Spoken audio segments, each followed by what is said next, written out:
최상병 순직 사건과 관련해 해병대 지휘부의 과실 여부를 수사하는 경찰이 임성근 전 해병대 1사단장을 소환했습니다. 임 전 사단장은 경찰 조사에 앞서 수중 수색을 지시하지 않았다며 사실상 혐의를 부인했습니다. 취재기자 연결합니다. 이윤재 기자. 네, 대구 경북 취재본부입니다. 네, 임 전 사단장 소환 조사 지금도 계속되고 있는 건가요? 그렇습니다. 임성근 전 해병대 1사단장은 오늘 오전 8시 50분쯤 경북경찰청 형사기동대로 출석했습니다. 이후 지금까지 5시간 정도 조사가 이어지고 있는데요.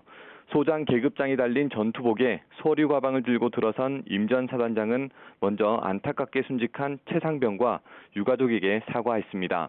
또 국민에게 심려를 끼쳐 죄송하다고 말하면서도 수중 수색은 지시하지 않았다며 자신에게 적용된 혐의를 사실상 부인했습니다. 직접 들어보겠습니다. 심지어 제가 하지도 않는 수중 수색 지시를 제가 했다고 10개월째 주장하고 있습니다.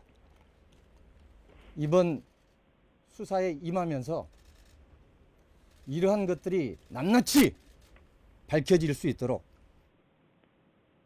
네, 임 전 사단장이 경찰에서 대면 조사를 받는 건 지난해 7월 사고 발생 이후 10달 만에 처음입니다.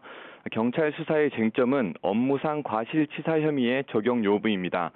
애초 해병대 수사단이 지난해 7월 최초 수사 결과를 내놓을 때는 임 전 사단장도 과실치사 혐의 수사 대상이었지만 이종섭 당시 국방부 장관 지시로 대상에서 벗어났습니다. 하지만 해병대 수사단장 측 변호인이 임 전 사단장을 고발하면서 피의자 신분으로 경찰 앞에 서게 됐는데요. 임 전 사단장은 당시 현장 작전 통제권이 육군 54단으로 넘어갔다며 지휘권이 없었던 만큼 책임도 없다는 주장을 반복했습니다.